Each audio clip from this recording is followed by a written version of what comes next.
Hello everyone, I'm John Vincent Almodal, also known as UTG Bigor, the entry fragger of UTG International. Nagsimula talaga ako sa paglalaro nung bata pa ako. Napapanood ko lang yung mga kaibigan ko nag-arcade nun. Tapos yun, nung lumaki na ako, nag-shift na ako sa mga online games. FPS, Counter-Strike, Crossfire SF, ganun. Tapos parang lately lang na-discover ko yung PUBG sa PC.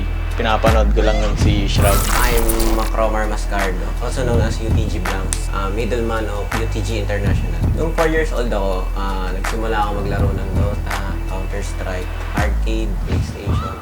Tapos nung nag-shift na ako sa mobile games, PC games, nakita ko yung PUBG. Nanonood din ako kay Shroud. Nag-try ako mag-PUBG. Nag-try ako sumali sa mga CG, tournaments.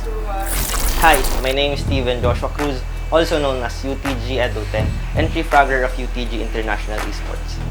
Nung bata pa lang ako, mahilig na akong maglaro ng mga arcade, ganun, mga Contra, Mario. Pero mas nag-enjoy ako pagbarilan, katulad ng mga Call of Duty, Battlefield. Ayun, doon ako nagsimula sa pagiging gamer.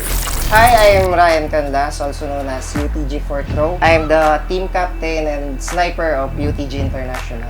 Naglaro ko ng PUBG, Season 1 yun. Nag-start ako Season 1. Before ako mag-PUBG, naglalaro na talaga ako ng mga mobile games like Mobile Legends. Pero yung PUBG talaga, doon talaga yun talaga yung nakapag-cut ng attention ko. Feeling ko masayang laruin, yung competition nandun. So, doon talaga ako nag-stick sa PUBG. Yung struggle ko noon after ko gumraduate ng college, syempre, unang-una, panay laro ka lang, wala kang income, hindi mo alam kung may papatunguhan ba talaga yung paglalaro mo or panghabang buhay ka lang tenga sa bahay, gano'n. Ang naging problema ko lang nun is di ako sinusuportahan ng mama ko nung una kasi wala siyang idea nun sa larangan ng esports.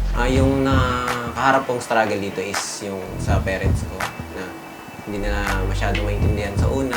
Siyempre, medyo nakikita nila yung mga results sa mga ginagawa ko. Ayun na, unti-unti na lang nagigets. Pero nung na-explain ko naman, tapos nakikita niya yung mga nagagawa ko, yun, naintindihan niya na ako, tapos sinusuportahan niya na ako.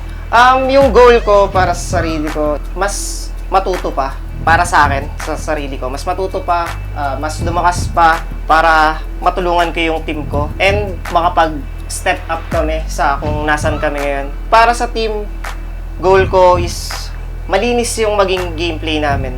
Mag-aral, chemistry, mabuild para makabalik kami sa international scene like PMPL and subukan mag-compete para sa PMGC. Isa lang naman Yung goal ko para sa akin at para sa team is Makatungtong kami sa Worlds or International. Tsaka syempre, maging champion kami.